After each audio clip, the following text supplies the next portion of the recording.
Good morning.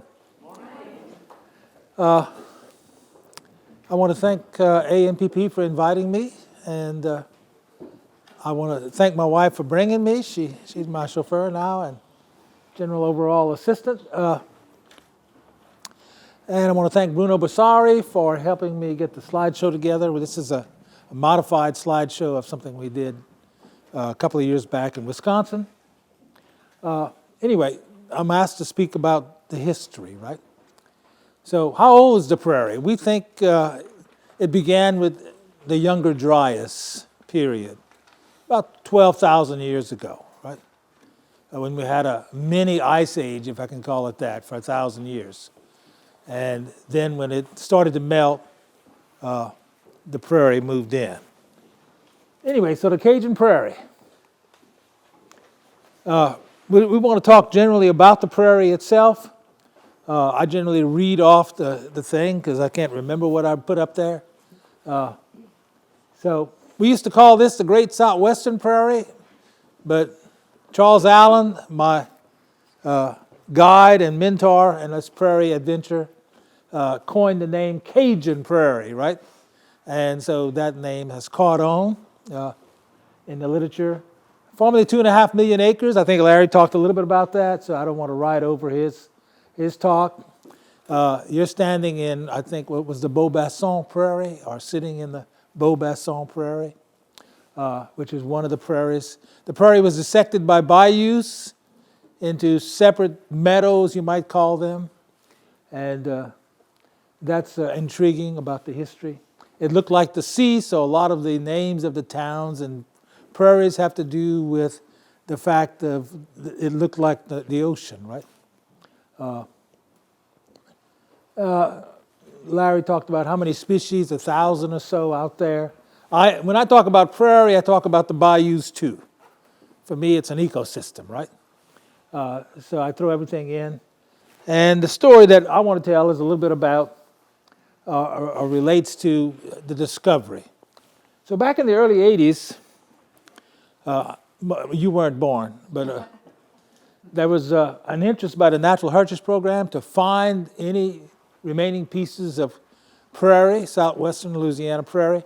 And a number of people went out and looked, and they really couldn't find any. But I was driving along with Charles Allain. We were doing a mosquito control project in Acadia Parish. And so he would stop every so often and pick up a few plants.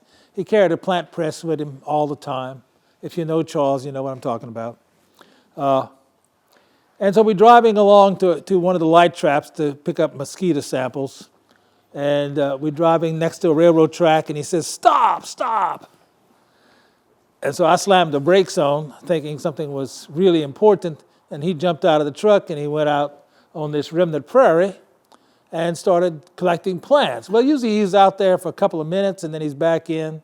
It's July, so it's hot, running the AC full blast. So he's out there 20 minutes. So I'm saying this is too long. I got to go get the guy, get him back in. And when I got out there, he spread his arms out like this, and he said, "This is prairie." I said, "Okay, let's move on."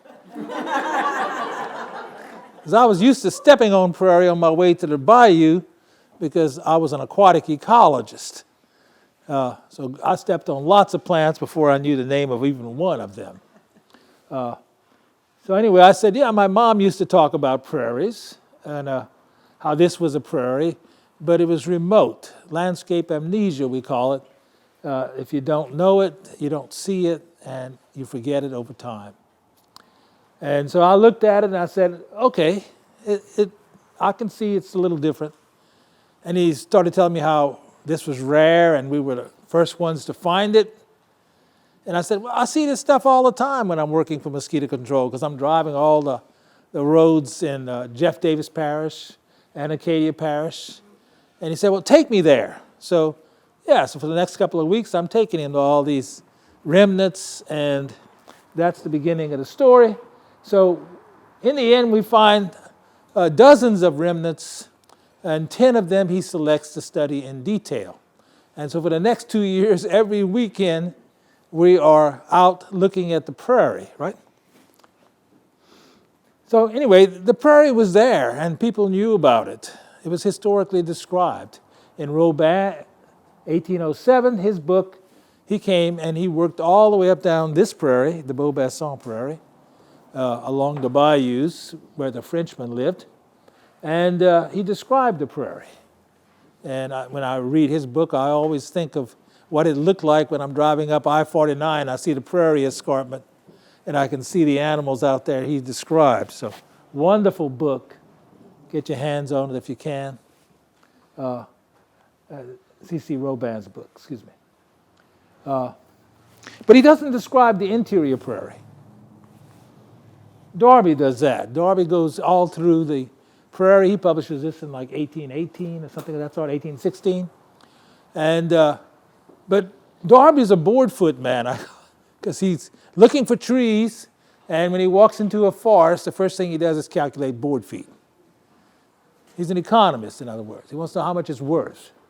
But he bothers to describe the prairie. It's boring to him. He doesn't like all the wild cattle out there and all these things. And it's scary for him. And then Lockett comes along right there just after the Civil War and actually walks the entire prairie and draws a map of it, right? And leaves us with our historical map of our Cajun Prairie. So these are the three key authors on prairie. And then after that, very little is said or done dealing with our prairies, except the different people, the ones who studied butterflies of Louisiana, the one who studied dragonflies of Louisiana. They said they went to the prairie and they saw nothing but weeds and fields, and so they went back to the forest where all the butterflies and dragonflies were. Anyway, this prairie that we have has named prairies. As I said, you're in the Beaubassin Prairie, right? And of course, it's divided by bayous. And the little red stripes represent those strips that Charles selected for us to study for those two. It ended up being 6 years to decide and describe and inventory these prairies. So the first newspaper article's right here, and there's Charles and myself, where we advertised to the world that we found this prairie, right?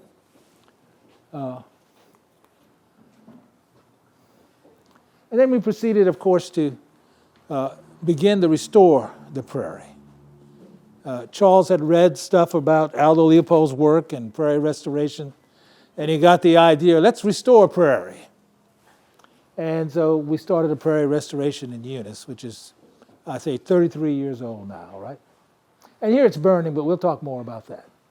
The first actual formal article on the prairie was published in the Louisiana Conservationist in 1989.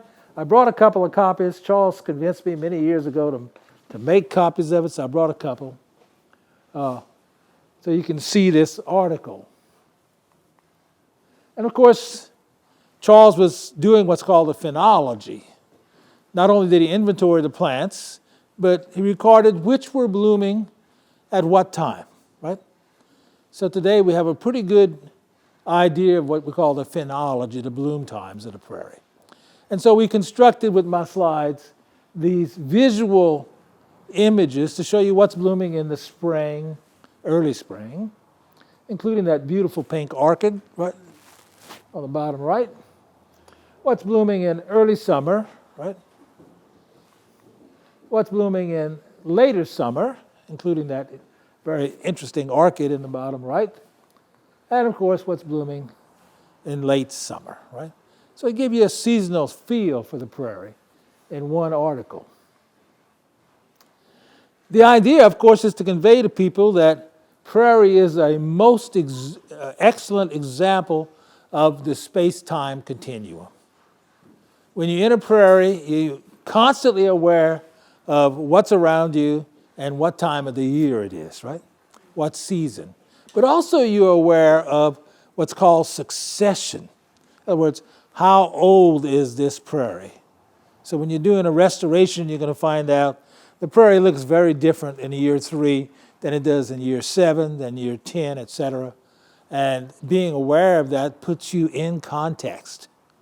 And the prairie is great for contextual type concepts, which is why so many poems are written about prairies, and people think they're so romantic at times. Now, if you were out there today, it's not that romantic, right? So it's like many things. So we worry a lot about what's wet, dry prairies, because micro-relief, our prairies had little hills, pimple mounds, and had little marshes, marais, and had little ponds, platans, and each of these had a different vegetation, different flora around them. And just a few inches made a tremendous difference in which plants you found.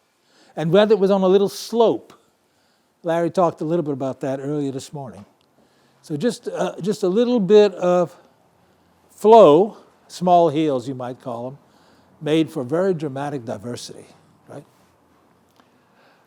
So we're interested in all of that, whether it's wet or dry, and what time of the year is it blooming, what stage of succession are you in, because the prairie is always changing. We like to think of the prairie as a climax community, but the prairie is constantly being reset.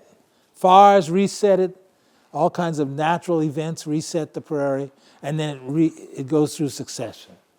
So anyway, here are some pictures from, well, this is one from my house, but showing you seasonal pictures from the railroad rights-of-way. So Charles was enumerating and inventorying all these plants, and I kind of just followed him around, served as his red cones, because he's red-green colorblind. And he always asked, is there any red out there? And I'd look, and it was just red everywhere. Yeah, there's a bit of red out there. Of course, I bought a camera and started taking pictures, right? And these turned out to be the first set of pictures of the Cajun Prairie. And so Larry and I got together, and the whole team, and put together a book on those pictures, using those pictures. So here's a wet prairie in the spring, right? Another wet prairie in the early summer, right? And of course, this is a bunch of blazing stars in a prairie along near Esterwood in late summer, usually around August, because this is the early blooming one, the one I call the dense blazing star. And this is a similar prairie, but this one apparently has lots of calcium, because look at all the compass plants, right? Along with the blazing stars. This is probably the most fantastic photograph I've ever taken, right? 8 o'clock in the morning, August the 1st, 1988.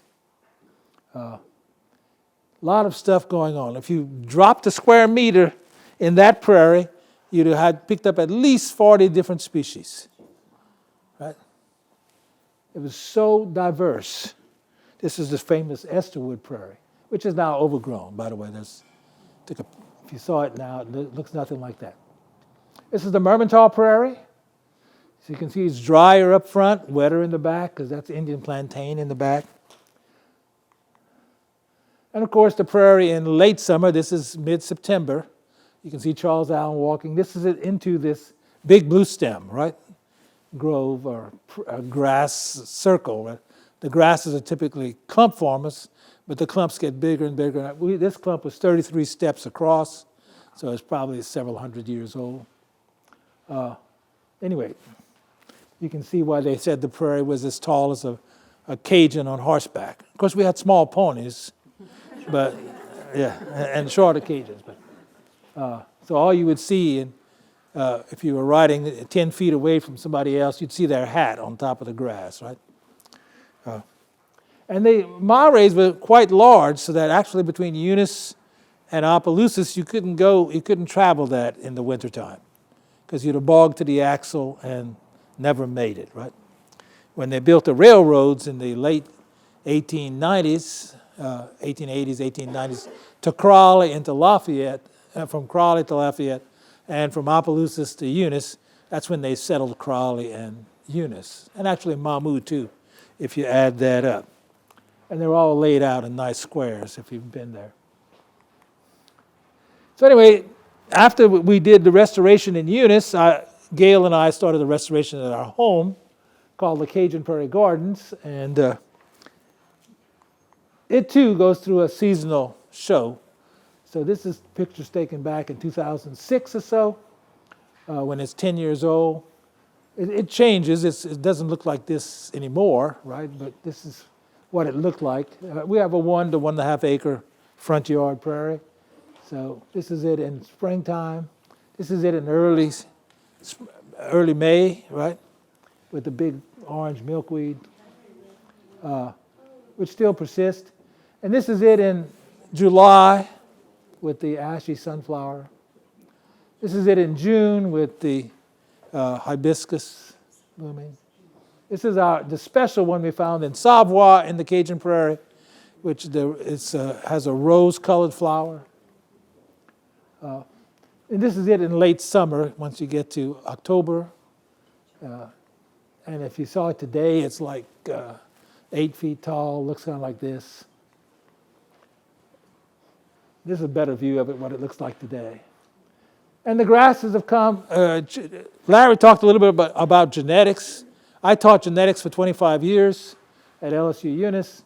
So while I was walking the prairie and digging up propagules to bring home and to put in Eunice, I was very conscientious about genetic varieties. So I picked pieces, usually small little pieces of plant. I learned to do cuttings, right, or of roots as well as stems, and planted the different varieties. So like we have in our yard about 7 varieties of big blue stem, 7 varieties. I name them by colors, by the stem. When they bolt, the stem's red or yellow or black or blue, right? So all blue stems aren't blue, a lot of them are red. And they're very different varieties. Eastern gamma grass, we have 5 major varieties. Switchgrass, we have 3 or 4. One of them is steel gray. Little blue stem, we have 5 or 6 varieties. So once you get to understand all these varieties, and I think Larry talked about that very well, talking about how it's important to have all these different varieties because you never know which one will do well in which habitat. And you've got to, if you can't save the genetics, you really haven't saved the plant.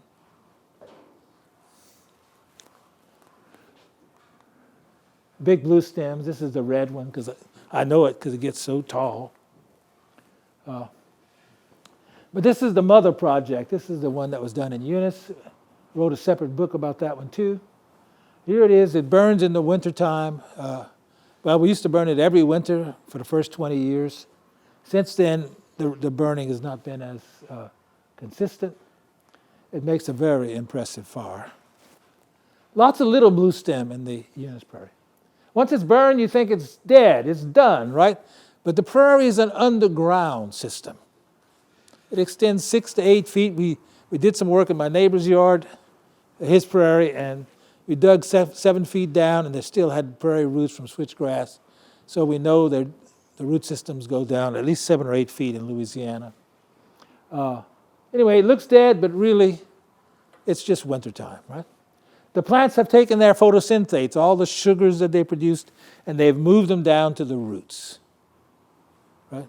And to the fungi, because one of the major aspects of the prairie is that it's got this massive fungal colony or colonies at its base, right, along with all the other soil biota. We're learning more and more about the significance of that fungal base. And new books, new ideas like the mother tree idea, and the 2017 paper that shows that much of the water and the carbon in soils is held really by the mycelia, by the fungi, not the roots of the plants. We've been measuring roots of plants and biomass to guess carbon, and really it's the mycorrhizae that are holding the majority of the carbon, as much as 70%. So really when you think prairie, you got to add to it an entire underground fungal system, which is absolutely alien to our people thinking about prairie today. The forest people are finally adjusting to thinking about it because of the mother tree hypothesis, if you're not familiar with that one. In the Northwest, they found the old idea of going in and harvesting the the oldest trees so the forest could grow. Big mistake. Because it turns out the oldest tree, the mother tree, is feeding all the younger trees and taking care of them. Not only its own species, but the other species. So when you kill the mother tree, the young trees start dying all around. Because you've killed the source for their survival. So, like so many things ecologically, we've been thinking upside down. We got it ass backwards, right? We've got it all wrong. We got the cart before the horse. Same for, and Larry talked about natural capital, ecological resources. All of that's being redefined. So I love Larry showing you that, because we need to appreciate that prairie is much more valuable than any other resource that we have, because it created the soil which grows the crops that we eat. And that soil is literally not only being blown away worldwide, but it's just disappearing. In part because the fungi are disappearing. And once the fungi are gone, the matrix of that soil just turns to dirt. Anyway, let's look at some pictures. So it turns green. The first month, it's a foot tall in March. In April, it's 2 feet tall. In May, it's 3 feet tall. In June, it's 4 feet to 5 feet tall, right? In July, it's 6 feet tall. Those are all blazing stars in there, because there's only about 175,000 of those suckers in the Eunice Prairie, right? And Charles Allen said that was the most abundant wildflower in the Cajun Prairie. I believe it, right? But it doesn't like lots of grasses. It'll grow well with little blue stem. So if you want a blazing star prairie, plant little blue stem, right? September. More September, right? We have 2 major blazing stars, one that I call dense blazing star, which blooms in August, and the other is Kansas gay feather, which blooms in September.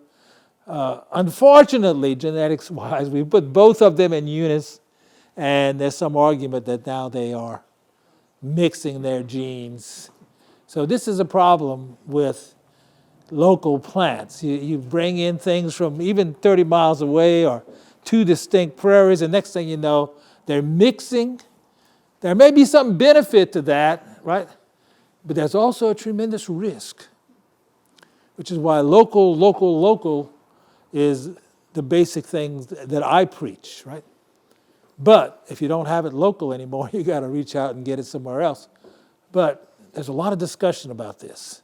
Now, I'm an aquatic ecologist, so I don't know anything about plants. And here we go. This is late. Well, no, this is still September. I have lots of more September. You know, I love September. And then, of course, this is September 10th, when the Kansas gay feathers are just busting in Eunice, right? And the big blue stem is busting too, right? Probably put too many slides of that.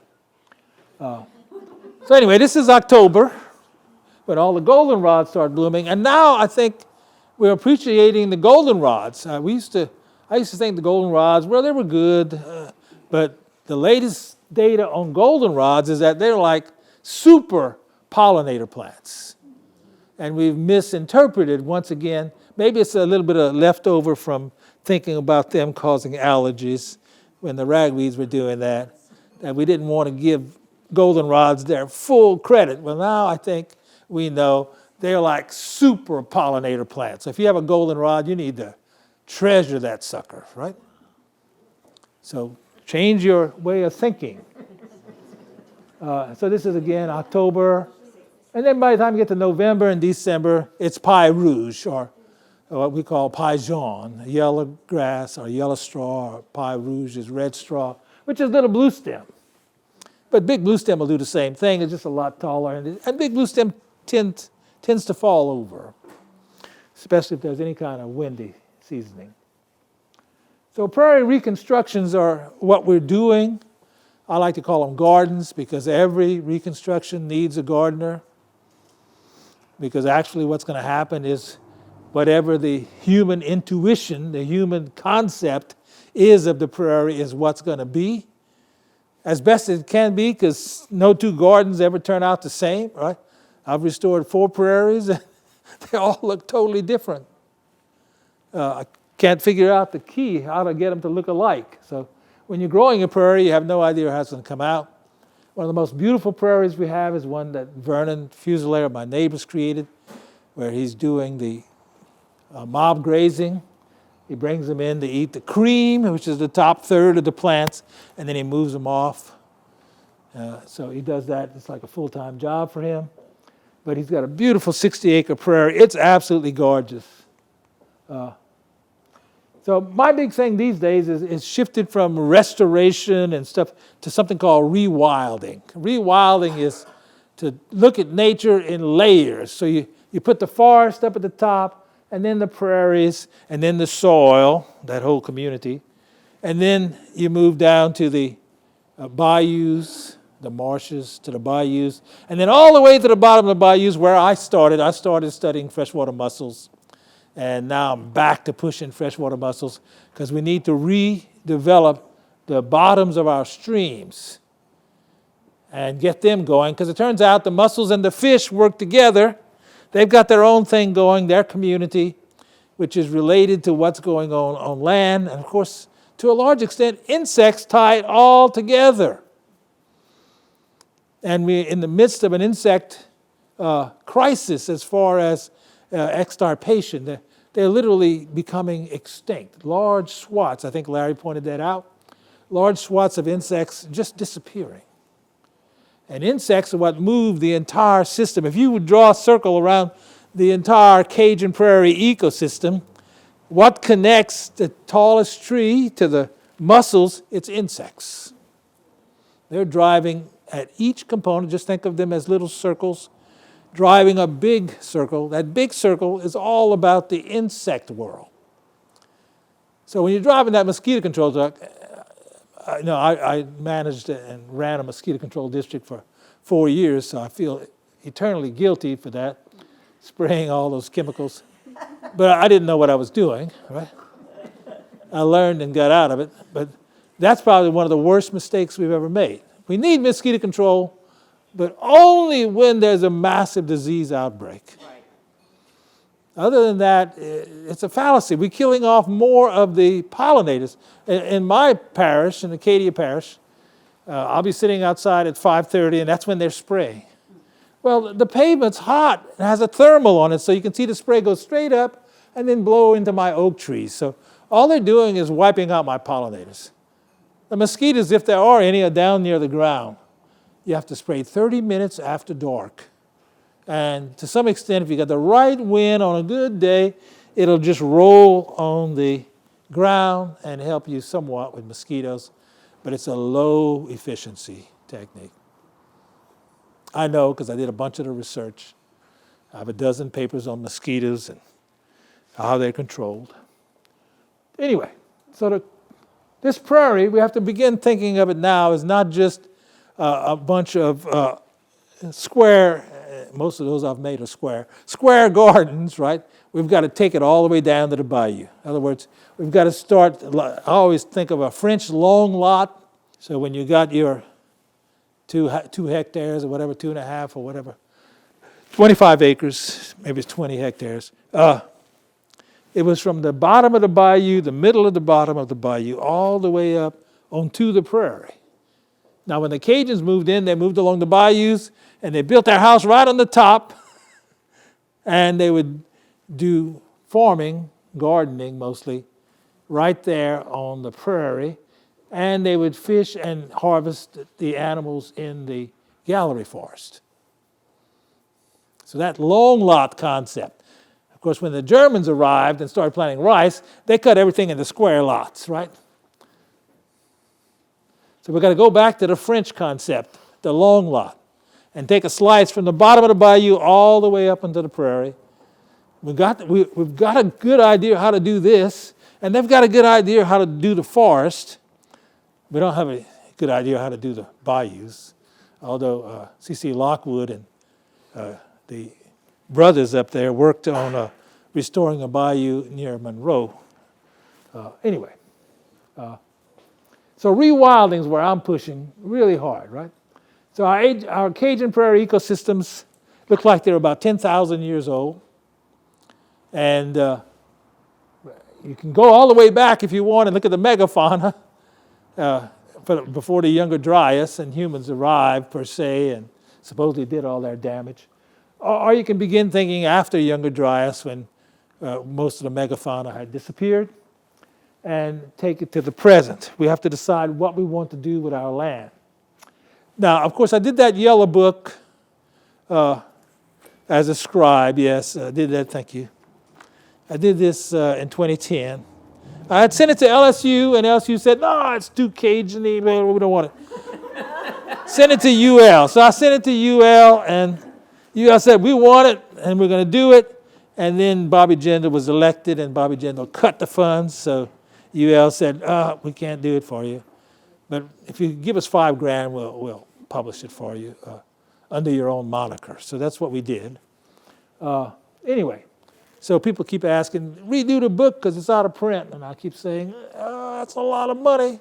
And I'm waiting for those bookstores to come back to me, those UL to come back and get on their damn knees, or LSU, and beg me to put the damn thing back in.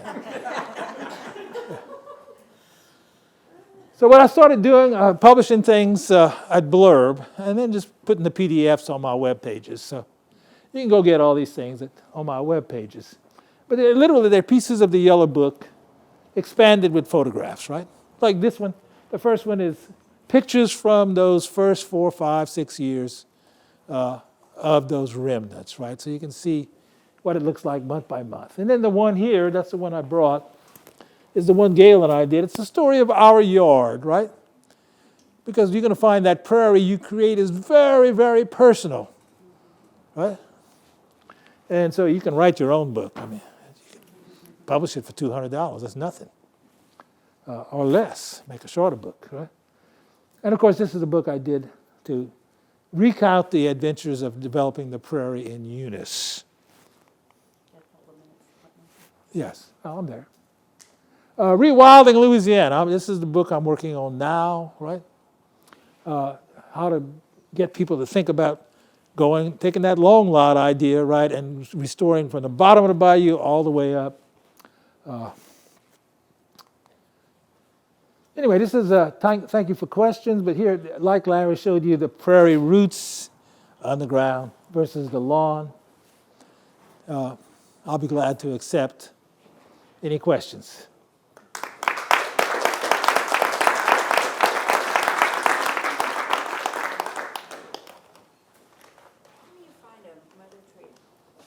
Oh, the mother tree hypothesis? I forget her name. Maybe Gail remembers it. She's got a book. You just check it out. What they found was, that's in the Northwest, studying those the giant forest there. This mother tree, the central tree. You know, when they clear-cut forest, I told you I'm an aquatic ecologist, so this is like stuff I read. You go in and you cut the big trees, right? That's where the money's at. Well, that turned out to be exactly the wrong thing to do because the big trees were. And it's all the fungi under the ground that are moving the nutrients. Not the mother tree itself is there giving photosynthate, sugars and such, to the mycorrhizae, to the fungi. And then the fungi are doling it out. So there are lots of mother trees around or in every forest? Or? You betcha. I don't know, but that's the answer. As an ecologist, we say, you betcha. I'll bet every big tree is a mother tree. Prove me wrong. See, that's the way we work. We come up with hypotheses. That's the inductive portion of our science. We come up with hypotheses, and then people slip into the deductive portion where they try to prove you wrong, right? So, yes, every big tree, the bigger it is, the more of a mother it is. So please think of it like that. And I think you got it right. But, hey, give me some data. Let's see what works. I mean, yes? You were talking about mussels, and I don't live on a bayou, but there's a creek behind us, and we have a pond.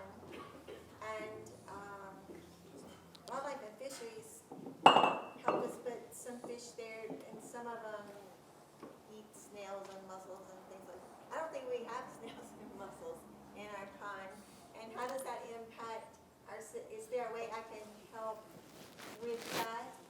I'm more into aquatics than I am plants, but we live on a big open pastures, flatlands where we are, and we were kind of interested in this prairie and wildflower thing, but we're very interested in the way the pond fits into all that.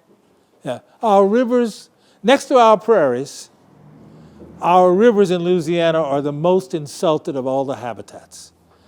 If you go back to 1900, every bayou, the bottom was covered with freshwater mussels, just packed in side by side, and each one filters so many gallons a day, a dozen gallons of water. And so they were filtering the water because the bayous all ran clear. And they were all sandy bottom. And as Larry implied, what happens is hydrologically speaking, what happens when it rains, the water follows the roots down into the subsurface aquifer, the shallow, what I call the shallow aquifer, which is 8 to 12, 15 feet deep, depending where you are. And then it moves laterally to the bayou where it percolates. I grew up in Bayou Duquesne. We'd go into the bayou in summer and be really low but clear. And there were these aquifers, springs about this size that you could stick your arm in and the water would be cool and they'd be slowly percolating out. So the water's falling. It's called run-on. It's falling, going down into that soil and moving laterally and bubbling up in the bayou. But once you kill the prairie, you plow it, the water runs off into the bayou and carries the soil, right? Yeah, so I think mussels will come back. I'm not sure how much you've got to do, right? They'll come back because there's still a lot of mussels in Louisiana. But the guy you got to talk in detail about this with is probably Robbie. But all right. All right. All Thank right. you, Malcolm. Thank you. So grateful to have you